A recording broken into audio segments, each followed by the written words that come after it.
एक ऐसी जेल जहां अगर कैदी को खुला भी छोड़ दिया जाए तो वहां से भाग नहीं सकता।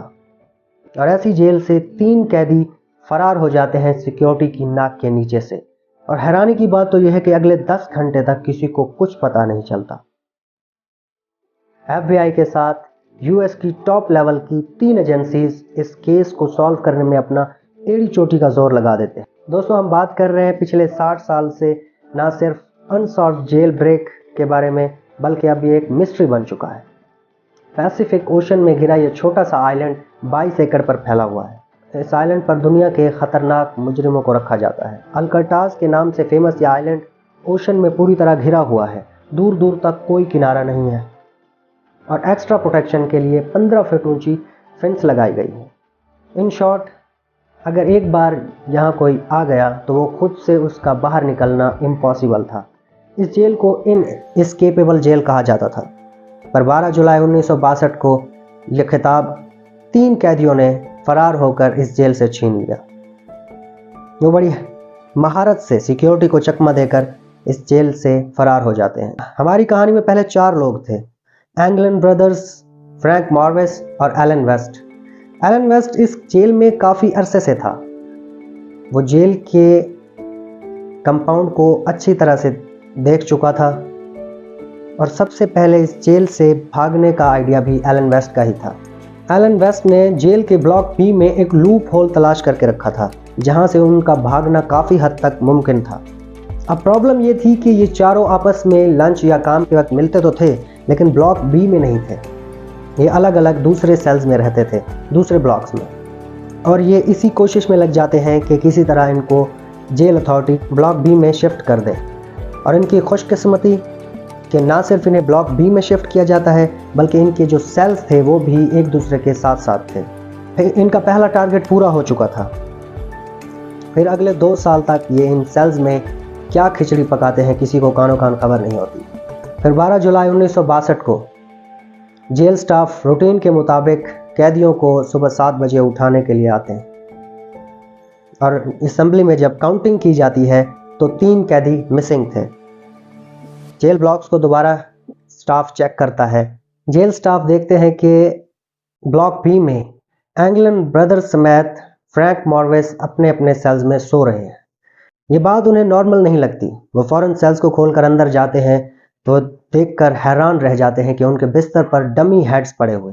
ये डमी हेड्स उन्होंने साबुन, प्लास्टर और सीमेंट से बनाए हुए थे।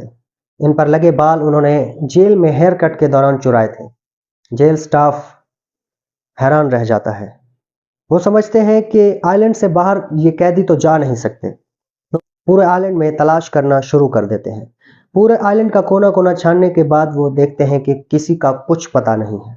फिर इन्वेस्टिगेशन टीम को बुलाया जाता है और उनके सेल्स चेक किए जाते हैं। वो देखते हैं कि तीनों के सेल्स के अंदर लगे छोटे से वेंट को तोड़कर वो बाहर निकले हैं। और वो हैरान तब होते हैं जब वो देखते हैं कि सेल्स के बाहर से 3 नहीं सिर्फ चौथे सेल्स का भी वेंट टूटा हुआ है। वो एलन वेस्ट का था, जो कि एलन वेस्ट जिसका ये आइडिया था वो जेल से भाग नहीं पाता है। जो उसके सेल्स का टूटा हुआ वेंट था वो उससे बाहर नहीं निकल पाया। उसका जो होल था, जो सुराख था, वो इतना बड़ा नहीं हुआ था कि एलन वेस्ट उससे बाहर निकल पाए। अब एलन वेस्ट को इंटेरोगेट किया जाता है।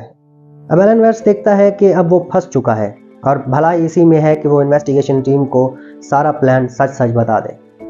वो बताता है कि उन्होंने अपने सेल्स में लगे वेंट को तोड़ा और चम्मच से उन होल्स को बड़ा करने में लग गए थे। पहले चम्मच से, फिर उन्होंने एक वैक्यूम क्लीनर की मदद से एक छोटी ड्रिल मशीन भी बना ली थी। एलन वेस्ट ने बताया कि वो इसलिए बाहर नहीं निकल पाया क्योंकि उसके जो वेंट का होल था वो छोटा रह गया था। एंड वक्त पर वो बाहर नहीं निकल पाया और वो 3 लोग निकल जाते हैं। एलन वेस्ट के मुताबिक वो जेल की मेंटेनेंस में काम कर चुका था, इसलिए वो जानता था कि वेंट एक कॉरिडोर में खुलता है जहाँ पर कोई सिक्योरिटी नहीं होती और वहाँ लगे ड्रेन पाइप से वो ऊपर चढ़कर वहाँ से नीचे उतरते हैं और एक्स्ट्रा प्रोटेक्शन के लिए जो 15 फीट ऊंची फेंस लगाई गई थी उनको पार कर वो इस आइलैंड से भाग जाते हैं। उन्होंने रेन कोट की मदद से एक ड्राफ्ट बनाई होती है।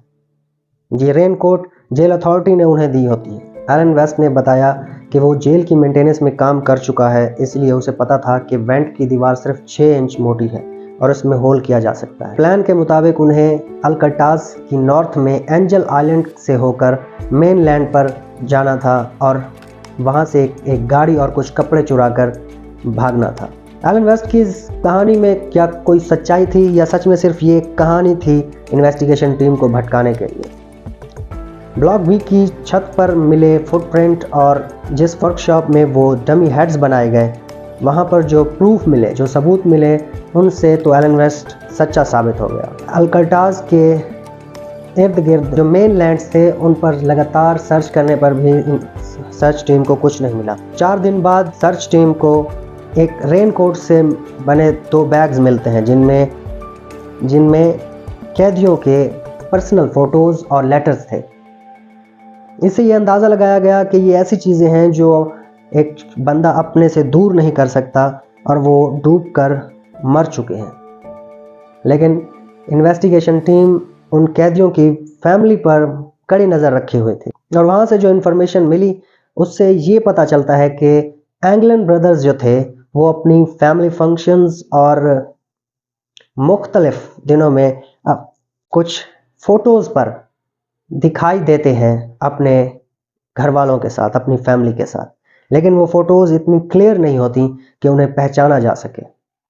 ये केस आज भी अनसॉल्व्ड है, बल्कि ये एक मिस्ट्री बन चुका है कि वो तीनों कैदी आखिर कहाँ गायब हो गए।